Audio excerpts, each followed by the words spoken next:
It's time for Website Review with your host, Andrew, Greg Carver, and Nick Lamb.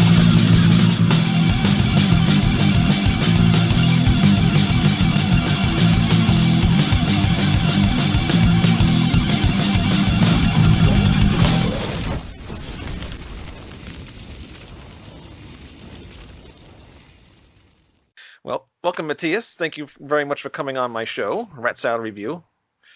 Thank you.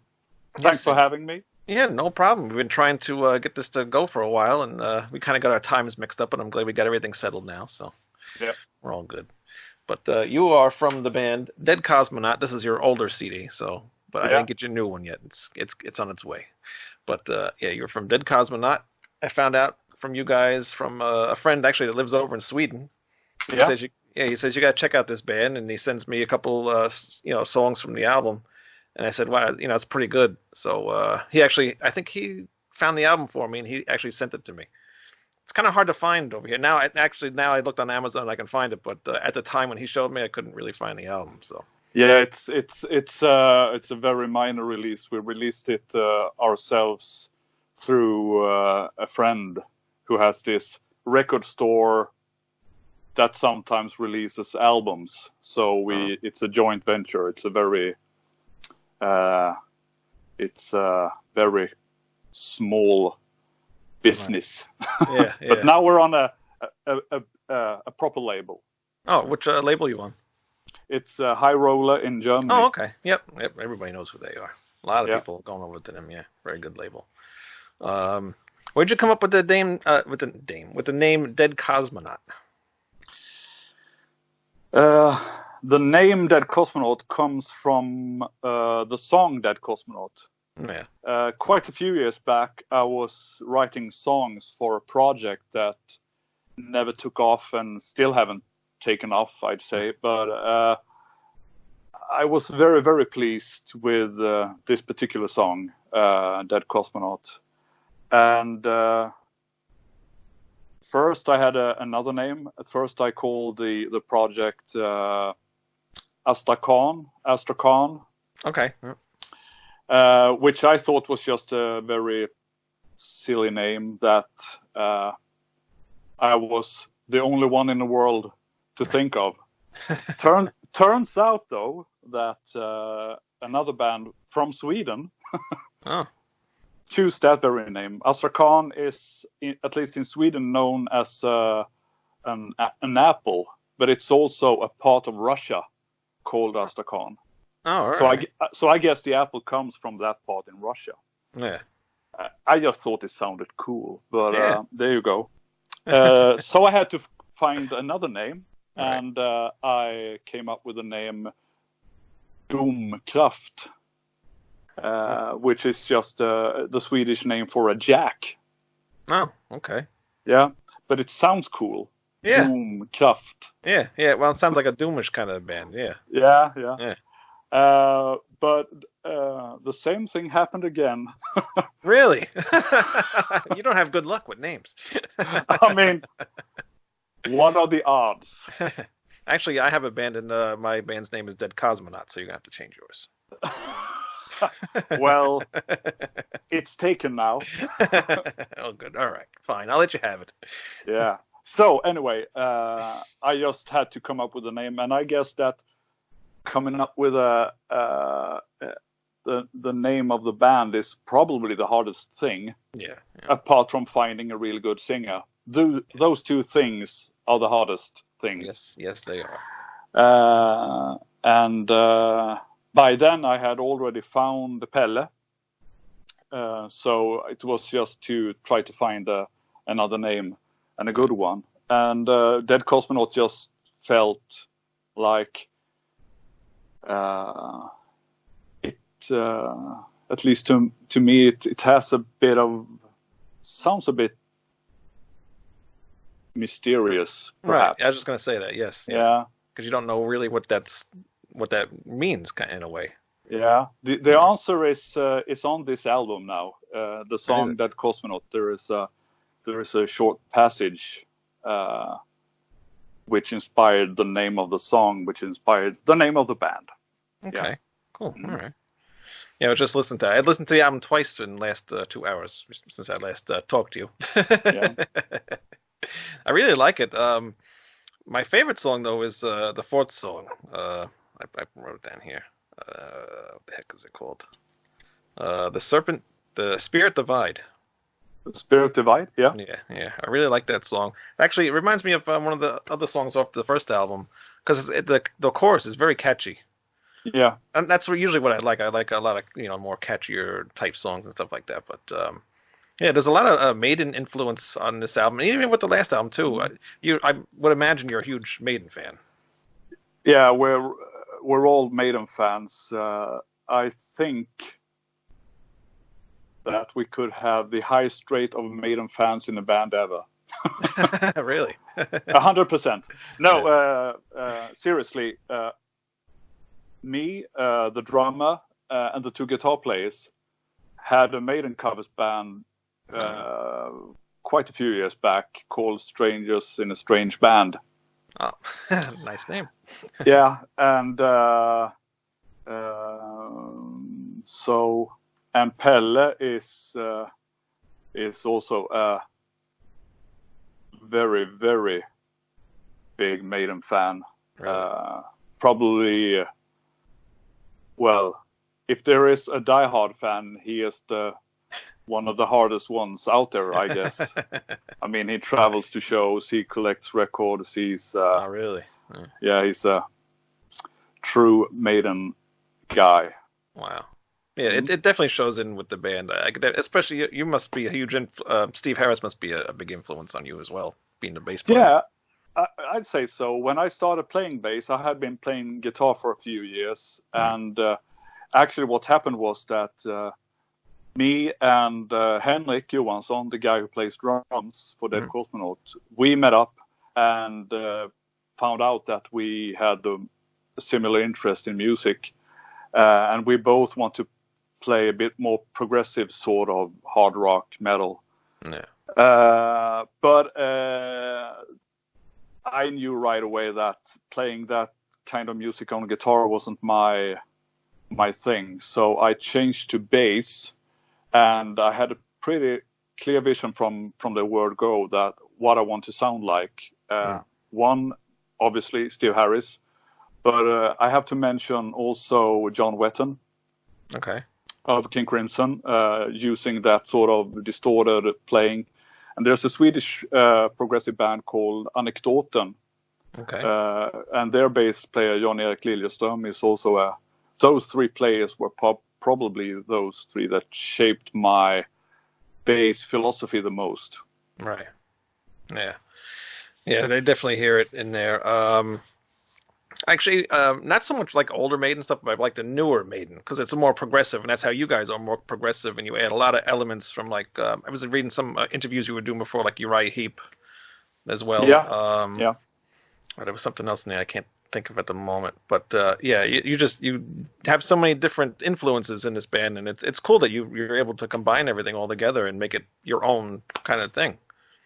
Yeah, I'd say that the most important thing to me is to write good songs. Yeah. And I think you've accomplished that now.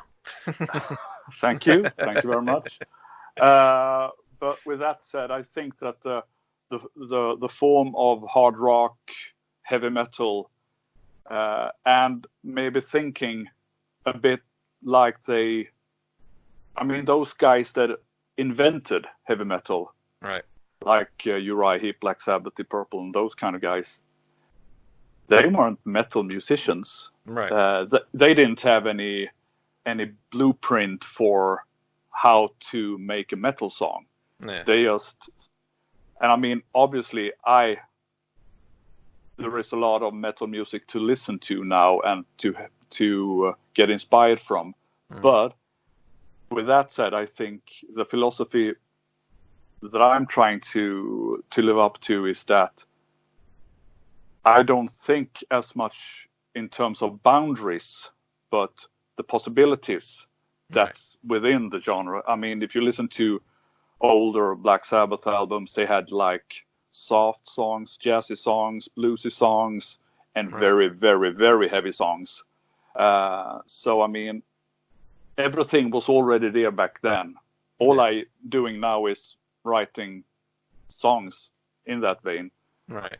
But I guess the way I see it, there's not that many bands these days that have that sort of width to their sound. Right. Most writers or bands try to work from a more narrow sort of philosophy or writing style. Yeah. So I really try to make a point out of being a bit more widescreen. Yeah. Towards heavy metal.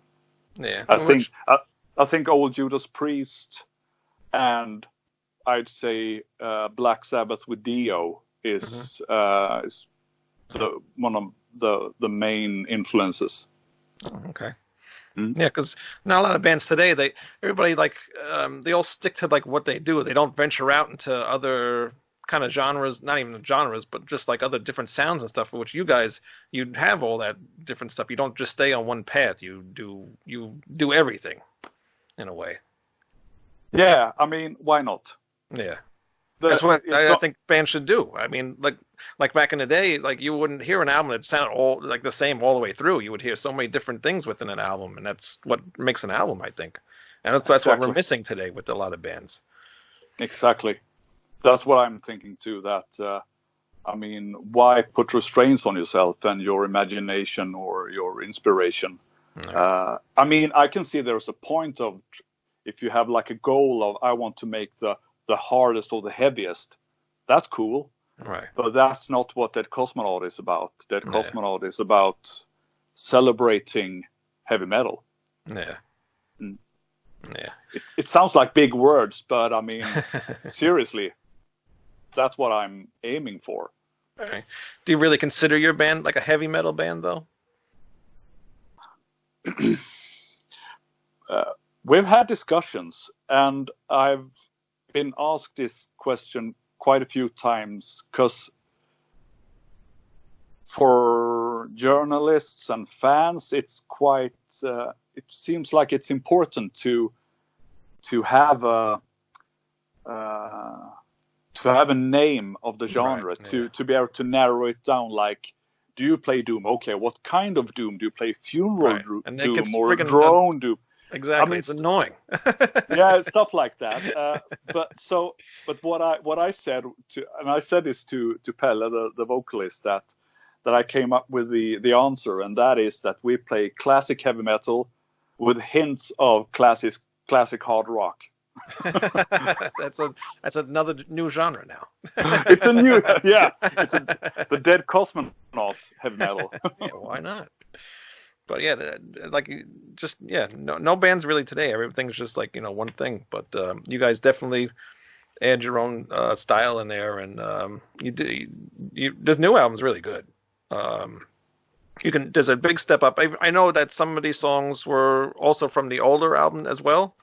Yeah, I mean to just give you some sort of hint of what's been going on, it's that from the very beginning of the band, it was just me, and although I tried to put a band together, I mean, this was quite a few years back, but I just found it hard to get those guys to play with that I want to play with, because they were all in bands, they had families, they had regular day jobs, stuff like that. Yeah. So it was kind of hard to make the people I want to work with commit to a band. So what basically happened was, and one of the guys was Fredrik Folkare, who is my co-producer, mixing guy, and he plays guitars in the band also. Fredrik plays in Unleashed, Swedish death metal band from Stockholm. But what he said, why don't you do a project and I'll help you out? Because he was quite honest and said, I don't know if I had the time or the commitment to take on another band. Right. So I said, okay, cool. So I just started to work on it, basically asking people I want to play with, like, could you play the drums for me on this song, or would you like to play the guitar solo on this song? Yeah. So on the first album, it's a bit of a mishmash with me playing bass. I play rhythm guitar, very few leads though, but some. Play some acoustic guitar. I even play drums on one of the songs. Oh. And as time, so I start to build the album very, very slowly, asking all these people that, like, would you like to do this or do that? And back then I didn't have a singer. I really tried to find a singer. But I was encouraged by Fredrik, for example, who said that, but why don't you sing yourself? You have a nice voice. And I think that maybe I have a okay voice, right? But it's not like a great voice, right? And frankly, this kind of heavy metal needs a great voice. I mean, because if you try to write music in the league and be compared to the greats, right, you have to have a singer who can almost match the Dios and the Halfords and the Dickinsons, all these these voices. Yeah. So when I was sort of done with the album, I had just the vocals left, and I was very, very not up for it. So a friend of mine, actually one of the guys who is running TPL, who that later on put out the record, the first one, Expect Nothing, he said, have you heard Pelle sing with his clean voice? Because his daytime band is Niflheim, which is extreme black metal. I mean, old school, extreme vocals. Yeah, I never heard of it, and I was just listening earlier, and I'm like, how does this guy match with this? How did he do that? I mean, friends from before and people who have heard the first album that knew of Niflheim before, right? They can't believe their ears that it's the same guy who's singing. Right. Yeah. Anyway, he said, if you go on YouTube and you search for Mercy Tribute Niflheim Motala is the name of a place in Sweden. You can find out what Pelle's clean singing voice sounds like. Oh, wow. So I did just that,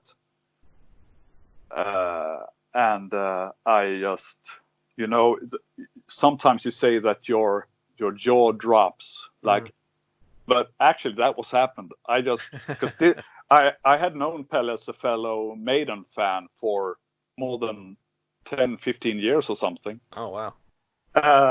But I had never heard him sing with his clean voice. Wow. And I just said, wow. Yeah. Wow. What a talent. Yeah. So what happened is that I listened to a few songs, and I just phoned him and said, hey, I'm listening to your clean voice doing this Mercy tribute in Motala a couple of years ago. I'm working on this album. Would you like to sing? And he was quite hesitant because he didn't feel that comfortable doing that. Right. But he heard the songs and he liked them, and he was trying to, I'm not so sure what might people think, and like me, he wants to be great. He doesn't feel like, he doesn't want people to listen to his vocal and going, he's okay. He wants people to think, if like I said before, if you do this sort of music, the standards are really, really high. Right. Yes. So he thought that he had a lot to live up to, but I was very, very pleased with his vocals on the first album, and what I mean, he was actually finding his voice while we were recording that album. So now another album to go, and he's been more confident. We've played a few shows, and I'm really, really pleased with how the vocals turned out, because he's, to me, I think his vocals are amazing, actually. Yeah. And like I said, people who know him, they didn't know this. It was a secret. Really? Well, that's cool. Yeah, you can tell there's a somewhat of a difference on the new album. You can hear that he has stepped it up a little bit, and maybe does he take lessons or anything, or did he do anything different to prepare for the second album? Not that I know of. I just think he just became a bit bolder and tried to. I mean, just trying. And he said to me that when I was working on the songs for the new one, Gravitas, he asked me to make them a bit more high in register, so he could reach out upwards a bit more as the challenge. And so if you want that, I gave him that, and he didn't disappoint me at all. Yeah, no, he's really, really good. So now, is this band really considered a full band now? Is everybody into the band, or is it still like considered a project? I'd say it's a band. I don't feel like from now on, I don't think I would ask around to a lot of people to do stuff. I mean, obviously on this latest one, we have a church organ. Mm-hmm. And to be able to handle that kind of instrument, you need a proper organist. So obviously I had to do that, find an organist. But apart from that, I think this is the lineup I want to work with, and I hope they find my songwriting and my ideas good enough so they stick with me, basically. Yeah, of course. You got a good thing going, so don't change it. And you, before this album, you put out an EP. What's the deal with the EP? My thought was that when we had finished up working on Expect Nothing, I still had some songs lying around from that session, or song ideas that I wanted to use. It's not that I'm a very prolific kind of writer. If I finish a song, I think it's good enough to finish. So being leftovers don't mean to me that they were second songs. It just meant that they were songs that didn't fit into that album. All right. Expect Nothing. So in my head, I always imagine that I would use these songs and make this EP as a sort of appendix to Expect Nothing. So that's what I did. What happened was that to get it released took a bit longer than I had hoped for or planned for, because the recordings of some of the songs, and as time went by, the song that you mentioned earlier, The Spirit Divide, was actually one of these songs that could have but didn't end up on Expect Nothing. Okay. So I had that song as a sort of a lead opening track for Rekviem. And I had the instrumental, which was, I mean, you can't have two instrumentals on an album. And I just thought, so I just picked what I thought suited the flow of the album and the EP best. The song Rekviem is a bit unusual. And frankly, I wasn't bold enough to put it on the first album, because I just thought maybe it needs. But now on the EP, it gets a bit more space. Right. but what happened was that we had already started recording the songs for Gravitas, the new album. And co-producer Fredrik said that he thought that we should use Frozen in Time, which is the opening song, on the EP instead of The Spirit Divide. Okay. So those two songs just changed place almost in the last minute. Really? So that kind of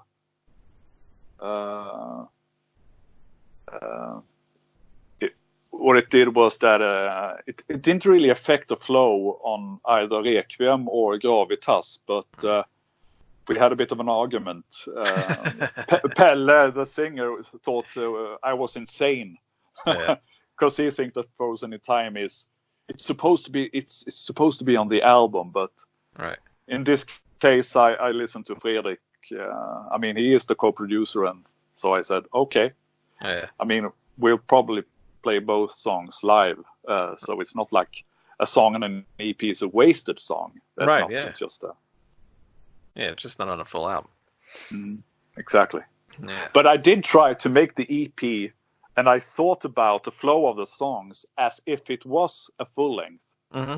I thought that it should have a strong opening song, and I thought that Rekviem was the lead track and the final song. So even though it's just 4 songs, I thought I tried to make it as if it was a full-length album. Right, yeah. Yeah, so you put some thought into it there.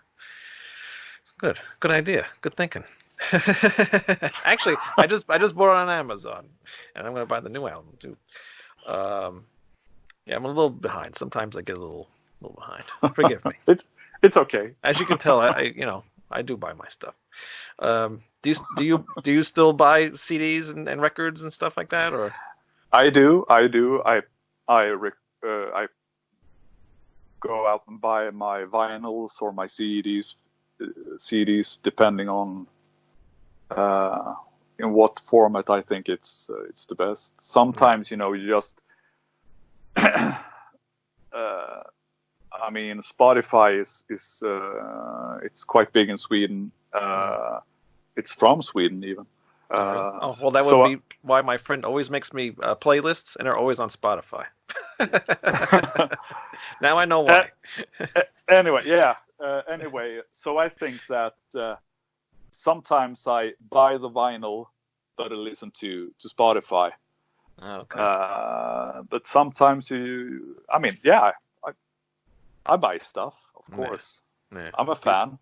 Yeah. Have you always been a fan of vinyl, or did that start up again because of the big craze of vinyl? Well, actually, for a few years you couldn't find them. Right. But I bought vinyls up till the point where you couldn't buy them anymore. And I mean, in my among my friends, I was one of the last to actually buy a CD player. Oh, really? So this must have been 92 or something. Oh, wow. So you're still buying records up to then? Wow. Yeah. Yeah, that's about the time when I started getting into CDs. Records, forget it. My parents had records, and I wanted really nothing to do with records. The only record I had was Led Zeppelin 4. Okay. Yeah, and that was it. But then with all the vinyl craze, and then I see all these bands are releasing all these special editions on vinyl. So of course you got to buy all that stuff. If you're a fan, Yeah, we even made a cassette version of Expect Nothing, and we'll have a cassette version of Gravitas too. So, yeah. So I guess it sells. I guess it sells then, right? Yeah, it's not in big quantities, but right. I mean, yeah, there is an interest even for cassettes. So what's next? We'll have to do a home video. Yeah, right. We just have to make some videos to actually put on the home video. Yeah. Yeah, and then I know Ghost, another band from your area, they put out a 8-track not too long ago with their last album, I think, too. So it's like... That's really cool. Yeah. I don't know who has an 8-track player, but, whatever. For collectors, I guess. I guess. Maybe you'd be surprised how many who actually have here in Sweden. There's a big interest in old American cars, and if you have an old American car, I mean from the 50s or 60s, you have to make it complete. You have to have an 8-track in your car, right? Right. Yeah. Of course, you don't want to put like new stuff in there. As go ahead. So if you're a Ghost fan and have an old American car, you have to be able to play your latest Ghost album. That's right. At least you can do that. Yeah. Yeah. My father was restoring a Chevy from 1970, and he had to have the original radio and original parts. He's he don't want all the new stuff in there, which makes sense. You wouldn't want to do that. I think that's ruining the car. Yeah. Exactly. Yeah. What else are you into? I mean, you're into your music. What else? Do you have like any hobbies and stuff, or is music I guess maybe your hobby in a way? I mean, there are only so many hours. Last time I checked, I think there were 24. Yeah, something like that. Yeah, I don't think I ever get around to that. I try to stretch them as much as I can, but apparently it's not good for your health. No, you got to sleep at some point and then maybe eat a little bit. We work on Dead Kosmonaut. I have this sort of progressive King Crimson-ish orchestra that we play. We have 2 basses and a drum kit with a drummer. Oh, wow. And it's also a band that it's the same drummer as in Dead Kosmonaut, Henrik Johansson. We've been working a lot. Yeah. And it's called Bass Group 3. Okay. It's instrumental. It's quite tricky kind of music. Right. It's we're working on an album also. I think we'll have it ready sometime this year. It's a bit more Kim Crimson, or is it like Kraut, like those German bands perhaps? I don't know. It's drum and bass and bass.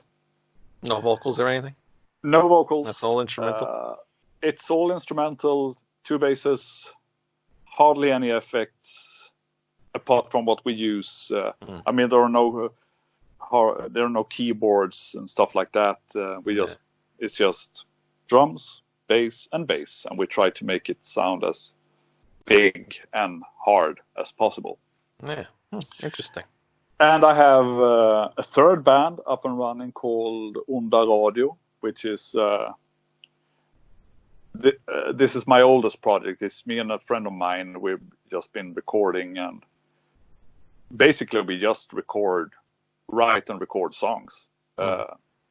Since we're only 2 people, and we still write music for like a rock setting. It's hard to do it live, because then we have to get some people up to play with us. So, but we just hang out in our rehearsal studio and just write songs, basically. Yeah. So having a family, 3 bands, working.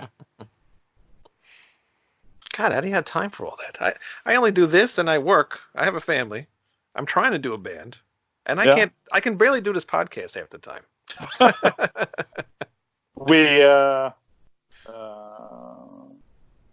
I used to, me and Henrik the drummer, we had this Bruce Dickinson website we were working on also, called the Bruce Dickinson Wellbeing Network. Okay. And actually it's been online since 1996. Oh, wow. Still up and running, and we have done quite a few exclusive interviews with Bruce Dickinson and other musicians. Well, it's still up there with loads. Send him my way, by the way. That's one of my ideas. Could we get Bruce Dickinson to sing on a song? Probably not. You never know. It would be cool. Yeah, it would be. Never say never. Never say never. Hey, like your first album, expect nothing. Yeah, I mean, we have Johan Landqvist from Candlemass. Oh, really? Yeah, singing that's one right. song. That's right. Yeah. And song, right? Yeah. and how'd you get in touch with him? Because he's from the United States, I think, right? No, he's also from he's from there. Okay. From Stockholm, Sweden. Candlemass is a Swedish band. Right. Yeah. Okay. Long story short, one of the guys I've been working on, who helps out with lyrics, is an American guy called John Seamus Gaffney. Mm-hmm. He had this band called Sinister Realm, playing like traditional American metal, and he's a friend of mine, and he's also a Candlemass fan. Mm. So he had this idea that wouldn't it be cool to make an old school fanzine with Candlemass? No, concentrating on one album per edition and try to find as many musicians, producers, people who has done the artwork, stuff like that, and just try to find them and interview them and make a paper fanzine. Mm. And I mean, that's a really cool idea. So I said, let's do that. So we did a first edition, or volume, as we used to call them, of From the 13th Sun. Okay. Perhaps Candlemass more experimental albums. And so when we we did the first one, me and John, and then this guy who was apparently heavily into Candlemass contacted us and say, "Hey, I'm a huge fan of Candlemass and I'm a journalist. How can I help?" So we did a few more editions with Per-Ola Nilsson helping out. So we were making. My job was to track people down, basically. Right. So I used like friends of friends of a friend who knew of or knew some of the musicians, and Johan Landqvist. Landqvist isn't the most. It's quite unusual surname. Right. So basically, I just went to the Yellow Pages online and just how many can there be, and and found him and gave him a call, like I did to loads of the other guys, and just say, "Hey, my name is Mattias, and I'm doing this Candlemass fanzine." Wow. And most of the people, I don't know if they were just shocked, like, right, yeah. What? Why?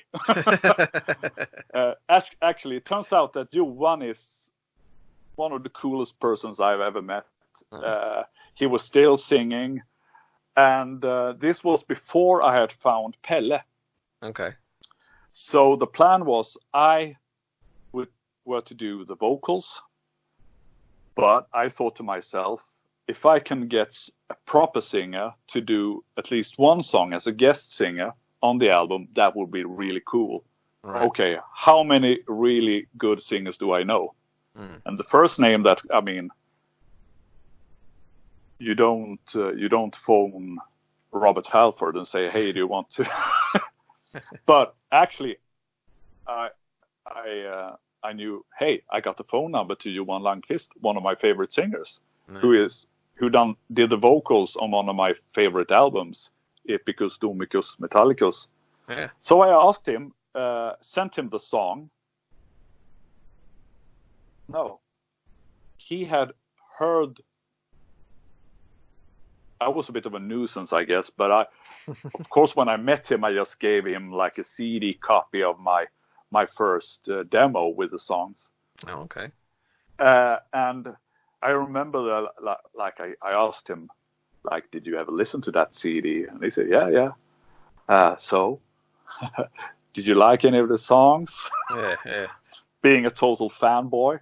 Yeah. And he said, I thought the last one was really, really cool, actually. Wow. And that was the song that I later asked him to sing on the album. He worked on not the words, but on the melodies, and came up with some really cool vocal arrangement. He recorded himself in his home studio. So that's the story behind that. It's really cool. For me, it's a huge thing to have Johan Lankvist singing on. Yeah, of course. On my album. Yeah. And you might be the reason why he got back with Candlemass. Did you ever think about that? Because what was he doing during that whole time? I think he was working, having a family, but he had been singing in bands, working on his own material during all those years. But I mean, I think the timing was right for him. That like his kids had started to move out, so he had more time. And who knows? Maybe, I don't know. I don't like to flatter myself, but maybe I played minuscule. Maybe a little bit. A little bit. A tiny bit. Maybe so. Have you heard the last Candlemass album? With him Yeah, singing? of course. Yeah. You like it? I like it a lot. It a lot. Yeah, it's really cool. I hope they do more stuff. They've been touring. They were special guests on the last Ghost tour in Europe and stuff like that. So I think they're even like getting a new audience. Yeah. I mean, hey, they were even nominated for the Grammy. Oh, Best really? Metal Performance. Yeah. Oh, I didn't know They that. didn't win it though, but I mean, Of still course not. I think that must have been kind of a strange situation for them. Right. Like this far into their career, and all of a sudden you get a Grammy nomination in the US. I mean, I don't think they ever saw that coming. No, I don't think so. That's funny.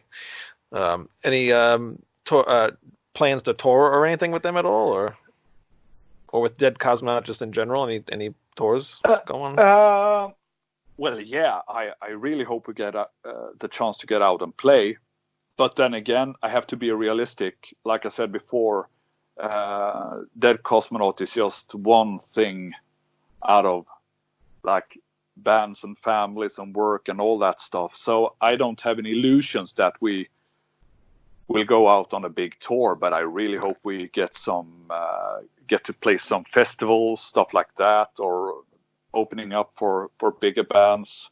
That would be really cool. And if I may say so myself, even though Dead Kosmonaut isn't a well-established live act, I like to say that we're a really good live band, even though, because we have like tons of Unleashed tours, Niflheim tours. Right, yeah. So you have the guys that can do it. So if you ever had to do it, it'd be fairly easy. In my mind, maybe I'm wrong, but I think that the gigs we've done so far have been good, practically without any rehearsals. We just met up, like, played the songs for 3 hours or something, and then. So if we get to play a few more gigs, I think we will be able to put on a good show, I think. Yeah. And I mean, the music is heavy metal is supposed to be played live. It's a live sort of music. Yeah. So some of the songs I just want to get up on stage and play now. I don't blame you. And that's what also too is about your band. The album has a live feel to it. It feels like it's in like in a big room, or like, it just has a big live feeling to it. Yeah. You guys record it in the studio, or do you do stuff at home, or how do you record? It's a bit of both. The church organ we had to record in a church. Yeah, I was going to ask you about that. Yeah. It turns out they're a bit tricky to move around. I would think so, yeah. Yeah. What did you have to do to record that? Did you have like mics everywhere in the church, or? Yeah, what I have is a portable digital recording studio. So I just brought my mics. I talked to a guy who had some experience recording church organs, and I said what was the purpose was that we want to use it on a rock recording. So he basically told me, like, put the mics close to the organ. Yeah. So we recorded it with 4 mics. As for the rest of the stuff, the drums are recorded in our rehearsal studio. The vocals are recorded in Fredrik Folkere's studio. He has the studio where he mainly mixes bands, mixes like Unleashed and the bands that he works with, and he's doing a lot of death metal stuff in his studio. But he also has a lot of experience from really melodic stuff. So the vocals were recorded in his pro studio. The bass is recorded in the rehearsal studio. Some guitars are recorded at home. Some guitars are recorded in the studio. It's everything. And I mean, I know how it's recorded. And when I listen to the album, I must say that Fredrik's know-how is really impressive. If he can make my recordings, I'm not a sound engineer. I'm learning, but I mean, I'm not a great sound engineer. If he can use my recordings and make it sound this good, he's good. Yeah, he is. I might have to send him some stuff. Yeah, he's really, really good. He's a pro. Everything's very clear. All the instruments are like right. You can hear everything. Everything is very detailed. You can hear the drums, your bass. It sticks out a lot. The guitars and the vocals. Everything is just nothing is just too like nothing's like all at once. Kind of like, you can't tell what's doing what. Everything you can differentiate each instrument. It's very, very good production. I like how your albums sound. It's important to me because these days things tend to be like over compressed. Right. Yeah. And everything is just like a brick. Exactly. Yes.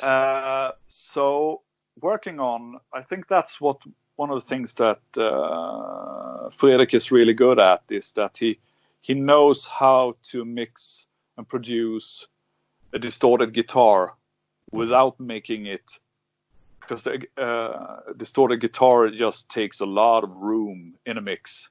Right. But he knows his way around that and make, because usually, I mean, it's like it's guitars and then there's like bass, right, with the vocals floating on top, or standing in front. Mm-hmm. But I wanted to have like this, like you hear the guitar here, you hear the bass here, you hear the guitar, you have the drums, like you would listen to in a concert if you have a band playing to you, right? Yeah. Basically. But it seems like many who work in the work with mixing stuff these days are so used to have people going, I want it loud. Right. Yeah. Mix it loud. But I say, don't mix it that loud. And I think Fredrik was, I think he have enjoyed working with Dead Kosmonaut because we do it like in the old days. Right. Yeah. More or less. Yeah. I think one of the hardest things to mix was the church organ, because the church organ is not just physically, but it's huge. The sound it's like a wall. Right. Yeah. The sound is massive. So how do you combine an instrument that it's made to stand on its own and make that work with drums, guitars, bass, and vocals, and not being like drowning everything out.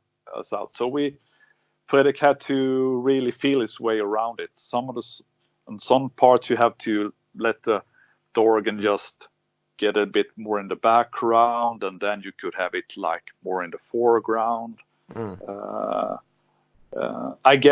think that was one of the hardest things to make it work. Really? Sound wise. Yeah. I would see too. Also, the church with all that, I guess, reverb. I guess you might call it, because all the echoing and everything from around the church. Yeah, but we put the mics pretty close. So, because that was one of the tricks. The guy that I talked to, who gave me some advice before, he said that if you put the mics too far away or out in the room of the church, the echo will just make it so much harder to mix. And he was right. Yeah, I could imagine. Probably just be one big wall of a sound. You wouldn't even tell what it is. Yeah. And you played some keyboards, I think, on this album too, right? I don't play keyboards, but I know you don't. But maybe it was the other album then. I'm thinking of. I thought I read you said you played keyboards or something, a little bit, or piano or something. Yeah, I play two tones on the piano on the song "Hell Heaven." That's more than I know. Bing, bing. But I mean, I'm so stupid. How? I mean, you could use a keyboard or a synthesizer, but I just took my digital recording equipment and try to find a piano and mic it up and record the piano. Oh, wow. It sounds good. That's natural. All that matters. Yeah, but when I tell people that it's an actual piano, but why? you could have just used a synthesizer. But I said I knew there was a piano I could use, so why shouldn't I? Yeah. The thing is, and I think that's been one of my philosophies working with Onda Radio as well, is that I try to think of sounds as if you put a mic to record it. Right. So if I want that kind of sound, I try to create that sound when I play it and when I record it, not later on.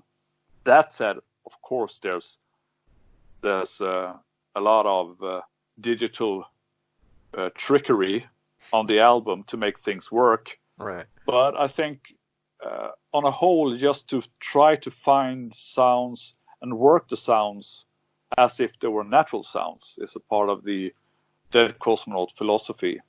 Right. Yeah. Hey, whatever works, right? Whatever makes the song better. If it works, then the stupidest ways are always sometimes the best ways. You never know. Yeah, you never know. Never know. Well, anything else we can talk about for the new album? Anything you'd like anybody else to know? Buy it. Oh yes, thank you. Buy the album.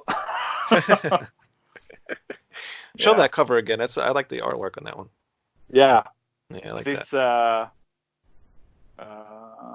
The cover is.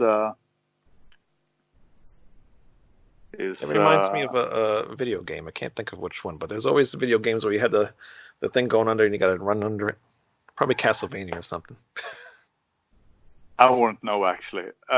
I got the inspiration for the cover is the one of anxiety or angst. I mean, if you don't feel that well mentally, the pressure of a panic attack, like right. it. I've had my experience of mental unhealth, and I tried once to describe what it feels like to have that sort of anxiety, and I said it's like having an anchor on your chest. Right. Yeah. So I thought, I mean, even if it's pretty bleak, dark stuff, I'm the first one to think, maybe I can use that for a song, or maybe I can use that for an album cover. Yeah. So actually, the cover is, if we talk about tactile things, the cover is an oil painting. Oh, okay. It's a guy that our singer Pelle knew of, who said, check this guy out. He makes some pretty amazing stuff. So I did, and I thought that, wow, people are so used to just go to the computer and try to make computer-generated graphic these days, that I don't think that they don't even sometimes even consider having someone make an oil painting. Right. But then again, I don't say it's wrong to use computer graphics, but I just think that for me personally, it makes it gives another dimension to the art, to know that it's an actual painting. Yeah. And well, you have it on your wall there? Wow. Oh, that's cool. Ta-da! Real nice. Yeah. So was that painting you saw him already have done, or did you give him that idea and he painted it? No, I gave him that idea. I made a very, very, very, very. Did I say very? I think I did. Very crude. Once or twice. Yeah. A very crude sketch of this is a person being just lying there, basically defenseless. A stick figure. Yeah. I mean, it's stick. Exactly. Maybe not that crude, actually. No? But never mind. But just having this guy being immobilized by the weight of an anchor. Yeah. It's a pretty strong image. So I think it works. And I mean the theme of gravity is, I mean, there you have it, like a mental gravitation. And in the song Dead Kosmonaut, you have this dead cosmonaut, maybe not so dead, but I mean, floating around in this zombie floating around in space. Yeah. That just wants to be taken down and put in Earth. Right. So those two things, and I had this short instrumental, which is the title track now, that I thought that's quite heavy too. Even though it's an acoustic song, but I thought that it just gives a bit of a theme to the album, and not just a random cool image, but something that relates to parts of the music and the lyrics. Right. Yeah. Yeah. The album's very well put together. It's very thought. The way you put it together is very, I can't even describe it. Like it flows very well. Like, how old albums used to do. Now everybody's albums now, they all just kind of, go through all the same. Like the old albums, they had slow songs, fast songs. It had a flow to it. Yeah, absolutely. That's exactly how your albums are. And I think and I must say that's really, really important to me as an artist. I think that the album is it's kind of sacred. Yeah. I really want to make an album that you want to listen to from the beginning to finish, and to have a sort of journey. Yeah. That's the word I wanted to use, journey. Yeah. Yes. Yeah. That's what the new album definitely has. So it's so important to pace the album. Yeah. I mean, in my philosophy is that you have a strong opening song. Then again, who doesn't want to have a strong opening song? But I mean, but then maybe the second song is something different. Right. And the inspiration for that came from, I mean, listen to the first Iron Maiden album. They had Prowler, and what's the second song? It's Remember Tomorrow, which is something completely different. Yeah. And I mean, as a listener, you get this album, the first Iron Maiden album. You don't know what Iron Maiden is. Right. You see this image of Eddie staring you in the face. You put it on. There's a song of Prowler, which is a cool metal song. Right. Yeah. And what happens next? Yeah, you got yep. Yeah. And I mean, if that doesn't make you go, what's happening now? I mean, that's the sort of reaction I want to give the listener to the album. Like, you don't really know what's coming next. Yeah. That's the fun for me. Yeah. It's fun putting the album actually together. Like, you don't write the songs in that order. You kind of put them in that order. Yeah. And I think that's the fun part of kind of putting an album together, is rearranging it to make it sound like that. Yeah, absolutely. And if you talk in terms of vinyl, which I do, you have like the first side, and then you have an end song on side one, and then you have a new opening song. Right. Like, I think of the album as if you have that little pause in between the two sides of the vinyl. Yeah. Because that also brings you so many new possibilities. Right. And I think that's one of the more unusual things with Gravitas, is that it's you have like the first the rock side with 4 rocking songs, and then you have the second side, which is a bit more progressive, with 2 longer songs. I thought it was a bit of a gamble to do it like that, but most people seem to really enjoy that. Yeah. It's like you go to side 2 and you have a new journey with other sorts of sounds and songs. Yeah. So I'm very, very pleased the way it came out and that it actually worked. Yeah.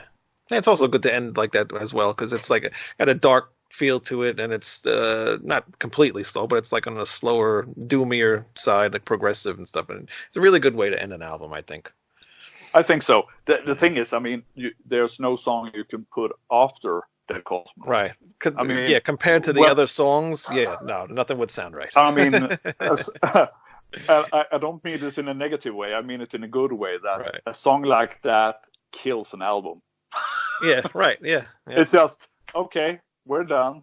Yeah. I mean, maybe you could have like a short, very soft kind of, I mean, like the ending of Heaven and Hell with Black Sabbath, with the acoustic guitar. Maybe you could do something like that. Maybe for the next album. I was going to say, maybe next album. They will be next one. You never know. Yeah, I'm already working on it. Yeah, all right, cool. Is it going to be? Do you have leftover songs from these 2 albums now, or are you going to start fresh? This time, no. I started writing songs. I mean, the songs for Gravitas were recorded and finished like last spring, and we had the summer to mix it. But I mean, even while we were recording what turned out to be Gravitas, I've been working. I constantly write new songs. So yeah, it's new material. It's songs that haven't been lying around like they have been for those 3 releases we've done so far. So in that sense, yes, it's going to be. Again, it's a bit like Iron Maiden, because they had Iron Maiden, the first one, and they had Killers. I mean, I think more than half of the songs on Killers were pre-1980 songs. Right. So when they got to Number of the Beast, that was the first album that they had to start fresh and work on and write all new materials. So I'm not comparing myself with Iron Maiden, but this third full length will, it's the same. Yeah, it's the same for us. Right. Do you mind people mentioning Iron Maiden with your music? Or, I mean, are you getting, you don't want to have that lumped into your music, or are you happy with that? that's what influenced you anyway. So. Yeah, I mean, why deny it? Yeah. Sometimes, though, I must say, I think that people who know me tend to hear more Iron Maiden in the music than what I would say actually is there. One of the bands that, like I said before, that has been like a main source of inspiration is, I mean, especially those two first albums with Dio and Black Sabbath. They are like huge inspiration for me, as well as late 70s Stained Class, Killing Machine, Judas Priest. I mean, for example, the opening song on Black Tongue Tar, the opening song on Gravitas, to me is just 100% Judas Priest. Yes, I can hear that. Yeah. I mean, it's just Dissident Aggressor all over, basically. I'm not ashamed to say that. I admit it. And I'm proud to say it. But sometimes people find more Iron Maiden that. I mean, on the other hand, I have listened to Iron Maiden since I was 8, 9. Back in '83, so I have heard a lot of Iron Maiden. I think it's in my DNA, I guess. I think so. Hey, and they're still going around today. So, what other band could you possibly pick that would, be good for your career anyway? So it's like, not a bad band to pick. So Iron Maiden, if you're watching this, Iron Maiden, Dead Kosmonaut opening up for Iron Maiden. That's right. And Bruce, they want you to sing on the next album, so get on. Yeah, I think that would be nice of Bruce to do that for us. Yeah. I mean, I've worked so much for his well-being with our site, the Bruce Dixon Wellbeing Network. So, there you go. Why not?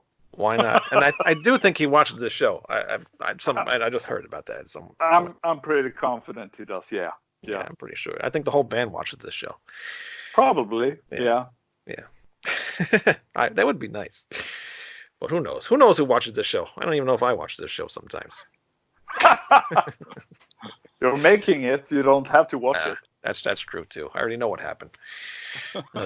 Well, I really appreciate you coming on. Oh, one more question. What does the EP, the album cover for the EP, what is that like with the head with the tree coming out of it? Okay. Maybe I'm thinking too much, but this is the way I thought. Again, I haven't done the cover myself. I just did a very, very, did I say very crude sketch of my idea. Stick drawing. Stick drawing. Like I said, it's an appendix to the first album. Okay. So it's the first album, Expect Nothing, with the apple and the skull and the apple and the skulls and all that. Yep. To me, it's a vanity, a memento mori, that you think about your mortality. Everything comes to an end. So, Rekviem, you know what the Rekviem is? So I thought on the cover to have a skull with a cherry blossom. Cherry tree on top, because in Japan the cherry blossom stands for death. Okay. It's that's also a vanity. It's also a memento mori that seize the day, because soon it will be gone. All right. So that's the philosophy of you. You have this tree creating these beautiful pink flowers, but it's just a part of a circle of life and death and life and death and life and death. Oh. So that was the idea behind it. It turned out really nice too. Yeah, no, it's a cool picture. I just thought kind of weird. I was like, where'd that come from? Yeah, now you know.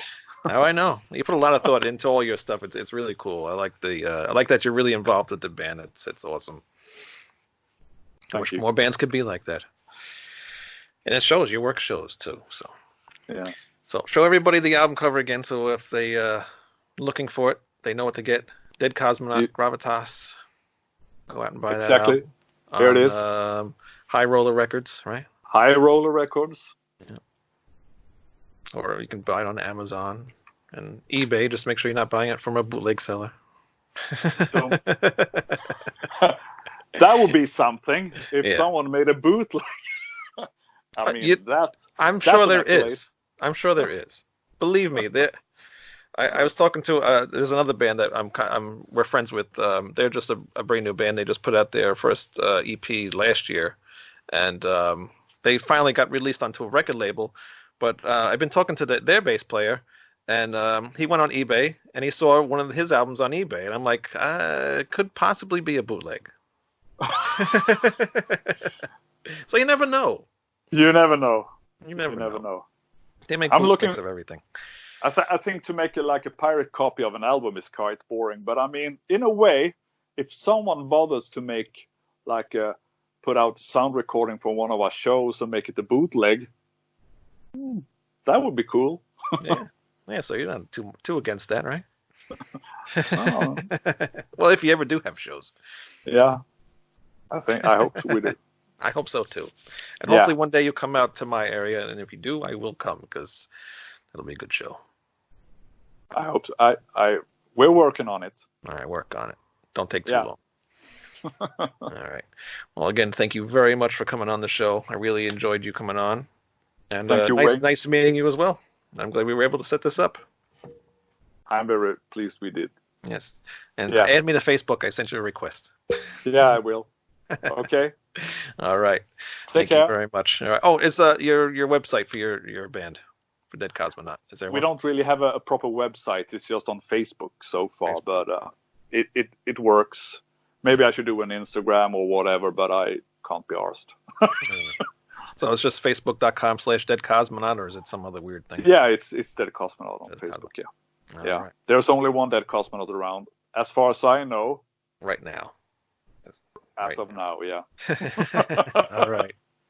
Thank you very much. Thank you, guys. See you next week. Everybody go to ratsoundreview.com and check out all of our shows, and we will see you next week. Adios. Oh, buy a shirt, too. Bye.